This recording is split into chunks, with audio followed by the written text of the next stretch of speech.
कंज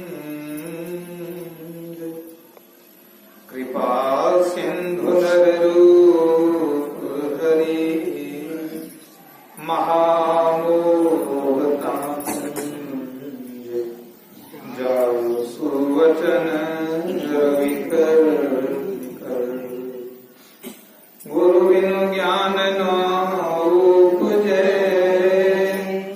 गुरु बिनु मिले न भेव गुरु बिनु संशय न मिटे जय जय जय गुरुदेव।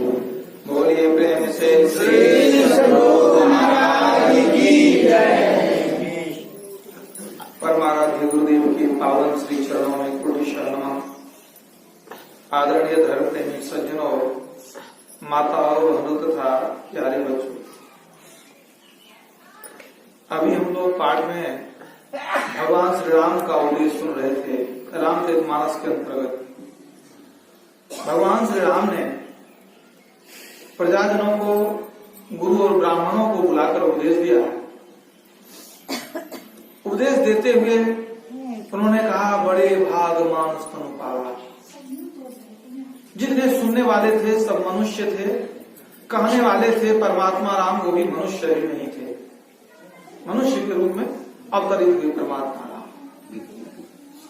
वे बता रहे थे कि आप लोगों को जो यह शरीर मिला हुआ है, मनुष्य शरीर, यह बड़ा दुर्लभ है। बड़े भाग्य से किसी को यह शरीर मिलता है।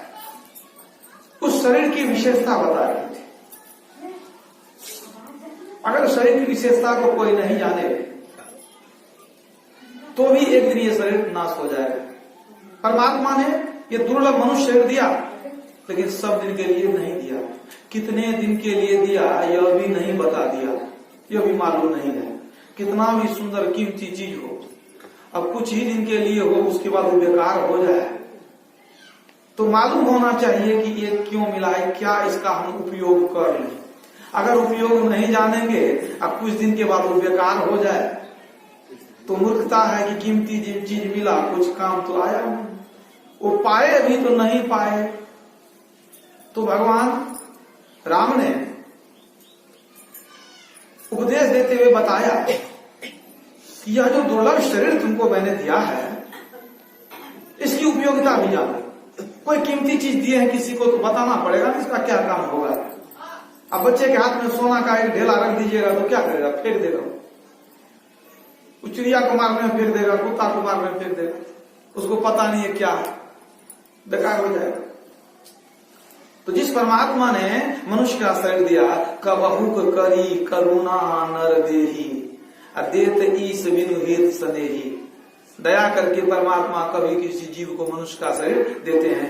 वही परमात्मा जिसने हमें मनुष्य का शरीर दिया, वही मनुष्य के शरीर में आकर के हमको उपदेश देते हैं कि ये जान लो कि ये तुमको मैंने किस लिए दिया, किस लिए मिला है।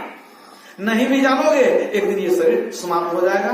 है तो बड़ा दुर्लभ चीज, कीमती चीज है, लेकिन कब नाश हो जाए ठिकाना नहीं है। इसलिए भागवत में भी कहा गया, दुर्लभो मानुषो देहे देहिनांग क्षण भंगुर है। यह शरीर क्षण भंगुर है, दुर्लभ तो है लेकिन क्षण भंगुर है, सब दिन नहीं रहने वाला है। पानी का सा बुलबुला यह तन ऐसा होए, पिब मिलन को ठानिए ना पड़ी रही है सोए। पानी के बुलबुला के समान यह शरीर है, इसके उपयोग को जानना जरूरी है। आखिर क्यों भगवान राम ने कहा कि ये बड़ा उत्तम शरीर है, इसकी क्या विशेषताएं हैं, इसको जानना बहुत जरूरी है। तो विशेषता को आप जानें, क्या विशेषता है इस मनुष्य शरीर की। हम लोग मानव योनि में है, और जो जीव हैं अलग अलग जीव योनियों में है। जैसे कोई कीट योनि, कोई पक्षी योनि, कोई पशु योनि और कोई देव योनि में है जीव। तो ये जो मनुष्य योनि है, इसमें कर्म की प्रधानता है। जैसा कर्म करेंगे वैसा फल हम पालेंगे, जो चाहिए आप कर सकते हैं। भगवान राम ने कहा, साधन धाम मोक्ष कर द्वारा। साधनों का धाम है ये शरीर, सब साधन मौजूद है। इसी शरीर से आप संत बन जाइए, भगवंत बन जाइए, नेता बन जाइए, वैज्ञानिक बन जाइए, वकील डॉक्टर बन जाइए, नहीं तो चोर हत्यारा लुटेरा बन जाइए। जो बनना है बन जाइए, सब व्यवस्था आपके अंदर में है। अविवेक भी है, ज्ञान भी है, बुद्धि विवेक जितना मनुष्य को है पशु को उतना नहीं है। वो सोच सकता है, विचार सकता है क्या करना चाहिए। तो ये कर्म प्रधान शरीर है, भोग प्रधान नहीं है। कर्म की प्रधानता है, भोग गौण है। ये मनुष्य शरीर हमको कर्म करने के लिए मिला है, सिर्फ भोग भोगने के लिए नहीं। भोगने के लिए तो पशु पक्षी का शरीर है जहां दुख भोगते हैं, भोगने के लिए देवता का शरीर है जहां जाके लोग सुख भोगते हैं। कोई बहुत पुण्य किया, जाओ भाई देवता बन जाओ, सुख भोगते हो। और मनुष्य को छोड़ करके जितने भी योनियां हैं वे सभी भोग प्रधान है। कर्म की प्रधानता नहीं है, भोग की प्रधानता है। जैसे पशु पक्षी है, उन लोगों को पशु पक्षी का शरीर मिला क्योंकि उनका कर्म ऐसा था कि कर्म का फल भोग रहे हैं। बहुत अच्छा कर्म नहीं था तो पशु पक्षी का शरीर मिल गया। अब उस शरीर में आकर के आप क्या उम्मीद करेंगे, वो कौन सा बढ़िया काम करेगा? अगर कर्म प्रधान होता तो कर्म की प्रधानता होती तो वो भी बढ़िया बढ़िया काम करता। पशु कौन बढ़िया बढ़िया काम करेगा? सत्संग सुनेगा कि भक्ति करेगा कि ध्यान करेगा? अरे पशु का जो गुण है वही नहीं करेगा। बैल है तो हल जोतेगा, घास खाएगा, गाय है तो दूध देगी, घास खाएगी, यही ना करेगा। कुत्ता है तो भूखेगा, वही काम है उसका। वो कोई बड़ा काम नहीं कर सकता, वो वैज्ञानिक नहीं बन सकता, वो कोई क्या कहते हैं कि भक्ति करके ईश्वर को प्राप्त नहीं कर सकता। तो उसकी क्रियाएं भी सीमित है, उसका कार्यकलाप सीमित है, वो कर्म बहुत सीमित मात्रा में करता है। भोग की प्रधानता है। और इसी तरह देवताओं के लिए, देवता के पास बहुत सुख है, सुख भोगने के लिए उनको देवता का शरीर मिला है। जब बहुत पुण्य जमा होता है और जीव स्वर्ग जाना चाहता है तो स्वर्ग भेज दिया जाता है, भाई सुख भोगो, तुमने बहुत पुण्य किया है। राजा ययाति थे, बहुत पुण्य किए, उनको इंद्रलोक मिल गया। इंद्रलोक में जाकर के रहने लगे। थे मनुष्य, अब बन गए इंद्र, बन गए। तो स्वर्ग लोक में भी जीव अपने कर्म का फल भोगता है, वहां भी कर्म की प्रधानता नहीं है। कर्म की प्रधानता मनुष्य शरीर में है। ये विशेषता है इस मनुष्य शरीर की। विशेषता यह है कि आप जो बनना चाहें, जहां जाना चाहें, मर करके आप जहां जाना चाहें, जो बनना चाहें, वैसा मेहनत कर लीजिए, वैसा प्राप्त कर लीजिए फल को।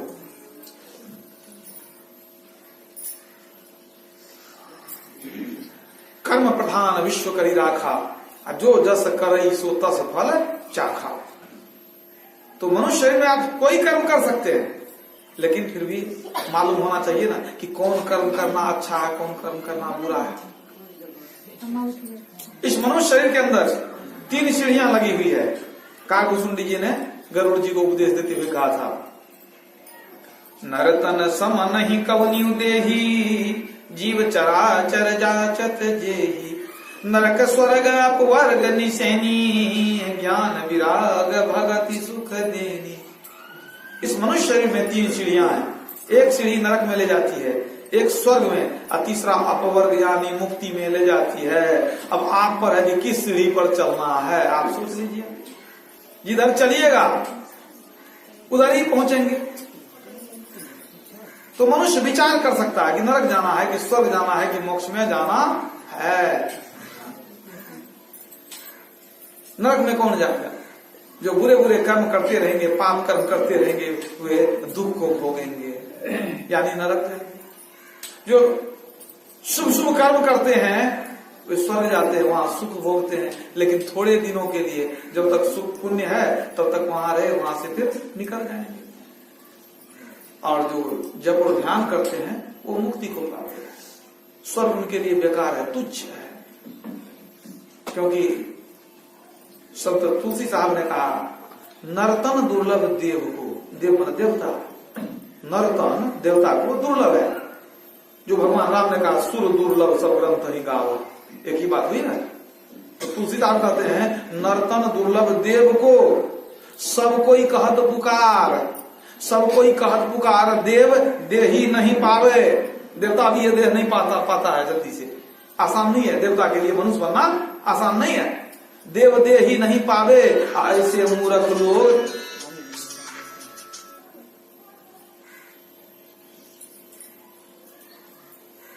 नरतम दुर्लभ देव को सब कोई कहत पुकार, सब कोई कहत पुकार, देव देही नहीं पावे, ऐसे मूर्ख लोग स्वर्ग की आस लगावे। पुण्य छीन सोई देव स्वर्ग से नरक में आवे, अब भरमय चारू खान, नरक में जाएगा फिर चारू खान भ्रमण करेगा ना 84 में घूमेगा। भरमय चारू खान अब पुण्य कही ताहि रिझावे, तुलसी सतमत तत गहे स्वर्ग पर करे खखार। तुलसी साहब कहते हैं सतमत तत गहे, सतमत मतलब संत मत, और उसका तत्व क्या है उसमें उसको ग्रहण करना चाहिए। गहे मन गहना, ग्रहण करना। तुलसी सतमत तत्व है, तुलसी साहब कहते हैं संत मत के तत्व को ग्रहण करो। और स्वर्ग पर करे खकार, स्वर्ग पर हम थूक फेंकते हैं, कहे जाएंगे वहां, क्योंकि वहां से फिर नरक जाना पड़ता है, 84 घूमना पड़ता है। तुलसी सतमत तत्व है, स्वर्ग पर करे खकार, नरतम दुर्लभ देव को सब कोई कहत पुकार। तो तुलसी साहब कहते हैं ऐसे मूर्ख लोग स्वर्ग की आस लगावे। मनुष्य शरीर मिल गया, स्वर्ग की आशा लगाता है तो मूर्ख न है। जो वहां देवता रहता है सोचता है मनुष्य शरीर मिले ताकि हम मुक्ति में जाएं, क्योंकि मुक्ति का रास्ता मनुष्य शरीर होकर के गुजरता है। कोई भी जीव में कोई हो, कोई जीव किसी शरीर में हो, अगर मुक्ति पाना है तो मुक्ति के लिए उसको मनुष्य शरीर में आना पड़ेगा, तब अगली सीढ़ी मुक्ति है। दूसरे शरीर से मुक्ति मिलने वाली नहीं है। जैसे कुमार ने कहा केवल नर ही तन से मुक्ति को पावहु, देवता बनिएगा मुक्ति नहीं मिलेगी। केवल नर ही तन से मुक्ति को पावहु, याते यातन दुर्लभ मुक्ति कमावहु। इसलिए ये शरीर दुर्लभ है, इसी से मुक्ति मिलेगी। और जब ये शरीर मिल गया है तो मुक्ति कमाओ। मुक्ति कैसे मिलेगी इसकी युक्ति जानो, यत्न करो, प्रयत्न करो, मुक्ति को पाओ। तो जितने संत आते हैं सब कहते हैं मोक्ष पाने के लिए शरीर मिला है। यही बात कहने के लिए भगवान राम प्रजा लोगों को बुलाए। उन्होंने कहा ना बड़े भाग मानुष तन पावा। और आगे उन्होंने कहा कि जो परलोक यहाँ सुख चाहू, सुनी मम वचन हृदय दृढ़। परलोक में सुख चाहिए तो मेरी बात सुनो, मेरी भक्ति करो। भक्ति करके कहां जाना है? साधन धाम मोक्ष कर द्वारा मुक्ति में प्रवेश करो, तब परलोक में सुख मिलेगा, और नहीं तो परलोक में दुख मिलेगा। तो हमारे सामने कर्म है, जैसा कर्म करेंगे वैसा हम पाएंगे। मनुष्य जोनी मिल गई और दिन रात हम पाप करते रहें, झूठ कपट करी माया जोड़ी न बात करे छल की। अब पाप की पोट धरे सिर ऊपर, क्या विधि हो हल्की, किस विधि हो हल्की। तो जब पाप की पोट जमा करके जाएंगे तो क्या उम्मीद करेंगे? स्वर्ग जाएंगे? अरे नरक जाना पड़ेगा, स्वर्ग भी जाना बेकार है, मोक्ष की बात छोड़ दीजिए। तो आप करेंगे पाप, सोचेंगे हमको सुख मिलेगा, कभी होने वाला नहीं है। आग में हाथ देंगे कहेंगे ठंडा लगेगा, होने वाला नहीं है। तो यह याद रखिए कि कर्म जैसा करेंगे वैसा ही पाएंगे। अगर शुभ कर्म करेंगे सुख आएगा। मान लीजिए स्वर्ग नहीं जाएंगे, मनुष्य योनि में, फिर भी सुख आएगा। शुभ कर्म करेंगे सुख आएगा। पूज्यपाद संत से भी महाराज कहते थे कर भला होवे भला करके भलाई देख ले, अब कर बुरा होवे बुरा करके बुराई देख ले। आज नहीं कल होगा। कुछ लोग सोचते हैं कि नहीं कलयुग घोर कलयुग है, यहाँ तो देखते हैं पाप में ही बरकत होता है। लोग कहते हैं नहीं पाप में ही बरकत होता है। और यही बात बंगाल में एक कहावत बन गई है।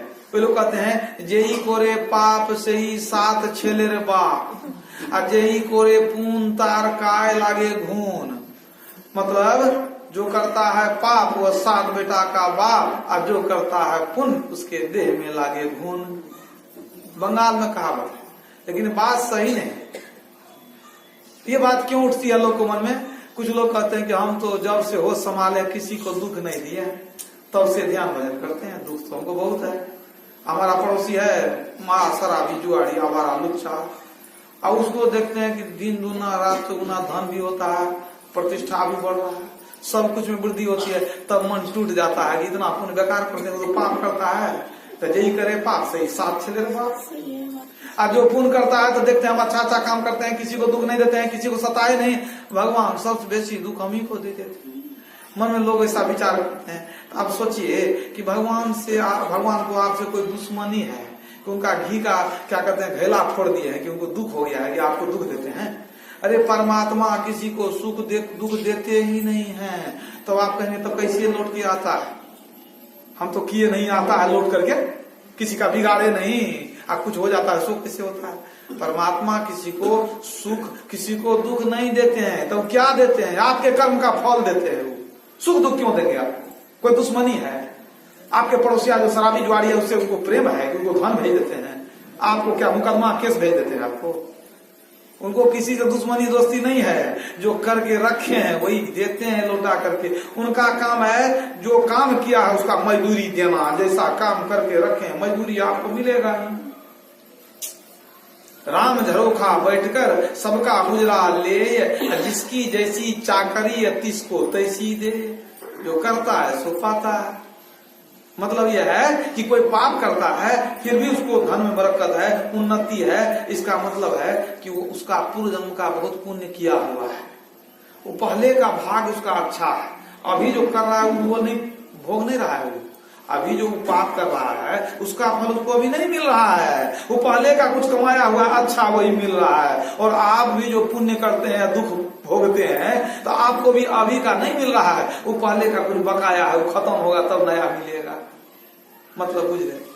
कोई आदमी जिंदगी भर मकई का खेती किया, मकई की खेती किया, अब कोई बता दिया कि नहीं गेहूं की खेती करो ना, कल को खाने लायक हो जाएगा तो इस बार गेहूं की खेती कर दिया तो अब गेहूं लगा रहा है, उसको पानी पटा रहा है, सब सेवा कर रहा है, तो लगा रहा है गेहूं, लेकिन खा क्या रहा है? पिछला साल का मकई खाएगा कि गेहूं खाएगा? अभी पहले का जो घर में वही खाएगा। तो पहले का मकई है घर में तो मकई खाएगा।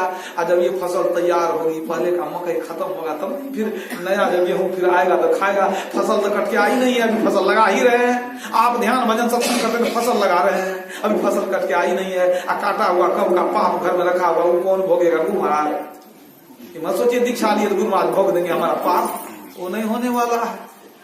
तो यही पहले का बचा हुआ है वही भाग्य बन करके आता है। प्रारब्ध पहले रचा पीछे रचा शरीर, कह कबीर अचंभा यही मन नहीं मानत धीर। प्रारब्ध पहले रचा, ये शरीर जो बना ना उसके पहले हमारा भाग्य बन गया। ये कहां से आया भाग्य? अरे आज से आप शरीर में हैं, ये करोड़ों वर्षों से शरीर में घूम रहे हैं कि नहीं? तो जब जब मनुष्य शरीर मिला तब तक आप कर्म किए, तो जो जो कर्म किए वो जमा होते गया। परमात्मा जब संसार में भेजते हैं जीव को, उसी समय दो खाता बना देते हैं, पाप का अलग पुण्य का अलग। उस खाता में कोई वोटर आईडी नहीं मांगता, आधार कार्ड फोटो की जरूरत नहीं है, क्योंकि वो जीव का खाता है। वो मुंह का चेहरा का फोटो उसमें आना जरूरी नहीं है। जीव को तो रूप नहीं है, वो तो जीव तो आत्मा है। तो दो खाता बन के तैयार हो गया जीव को जब भेजा। और जब जब पाप किया तो पाप का फल भोगा, और जो बच गया खाता में जमा हो गया। और जब पुण्य किया तो पुण्य का फल भोगा जीव, और जो बच गया वो खाता में जमा हो गया। मतलब कोई जो कर्म करते उसका फल मिलता है तो तुरंत भी मिल जाता है, और कुछ का तुरंत नहीं मिलता है, बाद में मिलता है। कोई आदमी मान लीजिए 40-45 वर्ष का आदमी है और वो 3 पेड़ लगाया, एक केला का, एक आम का, एक अखरोट का। तो लगाया जब तो केला का फल तो 6 महीना साल भर में खा ले रहा हूं। आम का फल भी 5-6 साल में प्राय कुछ न कुछ फल हो जाता है। 5-6 साल में आम का भी फल खा लिया। लेकिन बेचारा 40-45 वर्ष का आदमी अखरोट लगाया, अखरोट फलता है 40 साल के बाद। अब वो 85-90 वर्ष जिएगा तो न खाएगा। अब वो 75-80 में चला गया तब तो फल तो लगाया, खाया नहीं, कर्म तो किया, फल बाकी रह गया कि नहीं रह गया? समझिए बात को। बस यही बात है, आप कर्म करते हैं, सब कर्म का फल नहीं मिलता है। कोई आदमी बूढ़ा है, बहुत बूढ़ा है, कोई बनिया है, मान लीजिए बूढ़ा है, अब जाने वाला समय है, अंतिम में किसी का पैसा ठग दिया, अब मर गया। तो ठग तो लिया, मर तो गया, तो फल का कर्म का फल तो नहीं मिला उसको। अगर कहीं पकड़ा जाता पुलिस के द्वारा कि भाई ठगा गया है, तो वो पुलिस बेचारा घंटा देती उसको, चाहे जेल में बंद करती तो वो तो सजा मिल जाता। लेकिन वो तो ठगा, उसके बाद मर भी गया, बेचारा मर भी गया किसी तरह से, तो वो तो पाप का फल होगा नहीं, तो वो चला जाएगा, प्रारब्ध जमा हो जाएगा उसका खाता। इसलिए तुलसीदास जी ने कहा कि तुलसी यह तन खेत है, मन वच कर्म किसान, पाप पुण्य दोई बीज है, वो सुन निदान। तुलसी यह मन खेत, यह तन खेत है। अब मन वचन कर्म है किसान। अब बीज दो ही है, पाप और पुण्य का। जो कर्म करते हैं या तो पाप होता है या पुण्य होता है, दोनों तरह का होता है। तो जैसा आप बोएंगे वैसा ही लौट के आएगा। आप जीवन भर लगाए हैं बबूल, सोचिएगा आम खाएंगे, कांटा किसको गड़ेगा?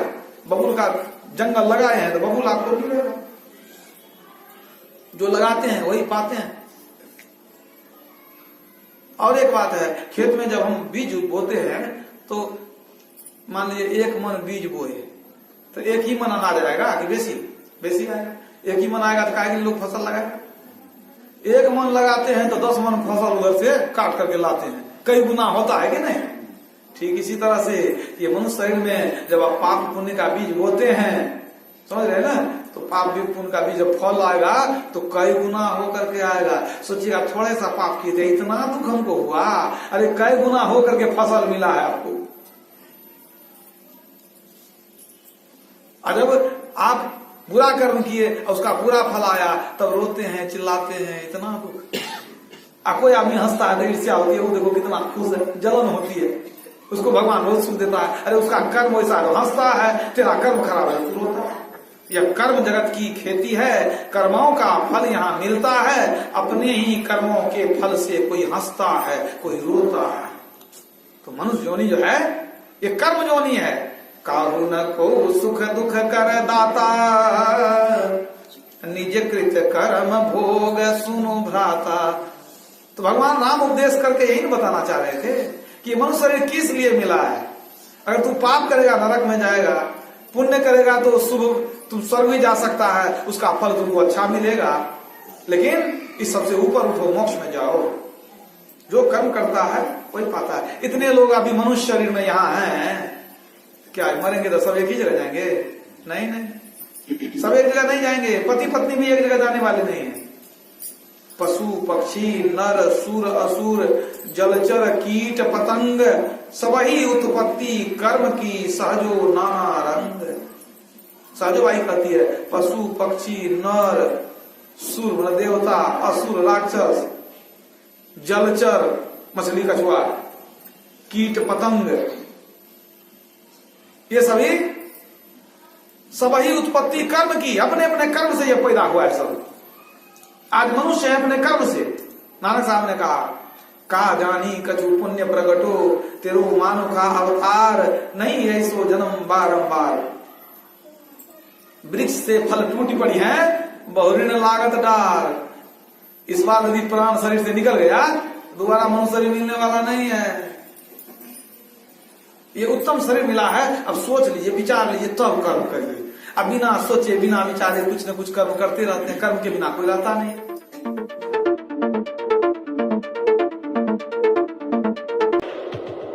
Subscribe now and press the bell icon.